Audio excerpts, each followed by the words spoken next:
आइए, आप सभी को मेरा नमस्कार। आज मैं आपको शनि प्रदोष व्रत कथा सुनाने जा रहे हैं। जो प्रदोष व्रत शनिवार के दिन पड़ता है उसे शनि प्रदोष व्रत कहते हैं। आइए कथा शुरू करते हैं। शनि प्रदोष व्रत की कथा। प्राचीन समय में एक नगर में एक धर्मश्रेष्ठ दयालु सेठ रहता था। वह धन दौलत और वैभव से संपन्न था। उसके यहाँ से कभी भी कोई खाली हाथ नहीं जाता था।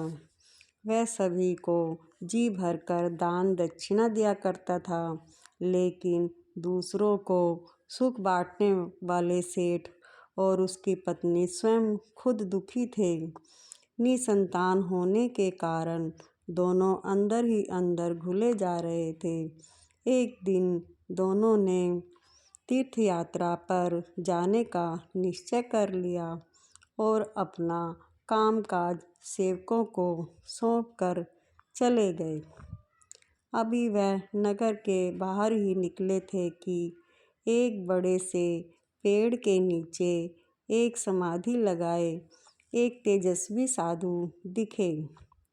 दोनों ने सोचा, साधु महाराज से आशीर्वाद लेकर ही आगे यात्रा करेंगे। पति पत्नी दोनों साधु के सामने हाथ जोड़कर बैठ गए और उनकी समाधि टूटने की प्रतीक्षा करने लगे। सुबह से शाम और फिर रात हो गई, लेकिन साधु की समाधि नहीं टूटी। मगर सेठ और उसकी पत्नी धर्मपूर्वक हाथ जोड़कर साधु के सामने बैठे रहे। अगले दिन प्रातःकाल जब साधु समाधि से उठे तब साधु ने देखा तो वह मंद मंद मुस्काए और आशीर्वाद को हाथ उठाकर बोले, मैं तुम्हारे अंतर्मन की व्यथा जान गया हूँ।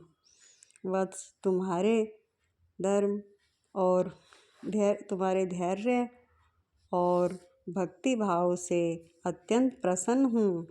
साधु ने संतान प्राप्ति के लिए उन्हें शनि प्रदोष व्रत बताया और व्रत करने की विधि बताई और शंकर भगवान की वंदना करने के लिए कहा।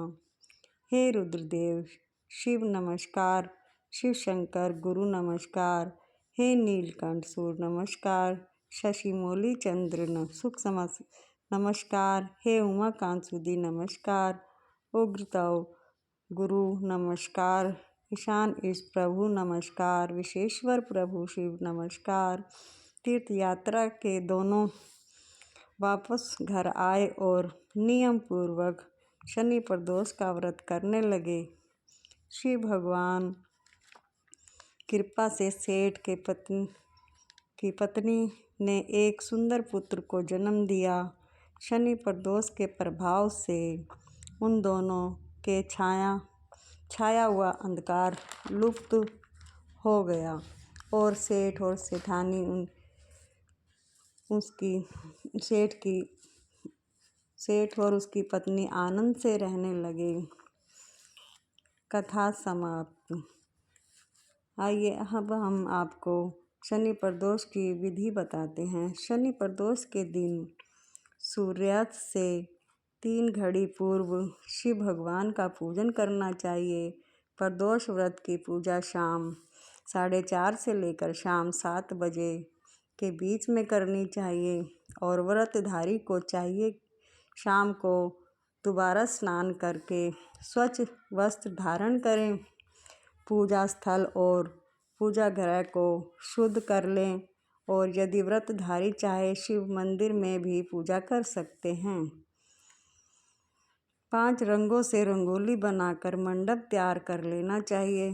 पूजन की सभी सामग्रियों को एकत्रित कर ले। कलश में शुद्ध जल भी भरना चाहिए और कुश और आसन पर बैठकर भगवान शिव की पूजा विधि विधान से करनी चाहिए। ओम नमः शिवाय कहते हुए भगवान को जल अर्पित करें और इसके बाद दोनों हाथों जोड़कर भगवान शिव का ध्यान करें।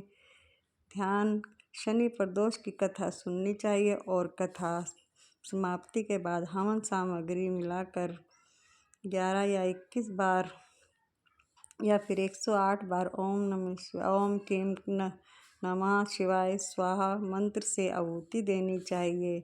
उसके बाद महाशिव की आरती करनी चाहिए और उपस्थित शिव गणों को आरती दे और उसके बाद प्रसाद वितरण करें और उसके बाद भोजन करना चाहिए, मीठा ही खाना चाहिए।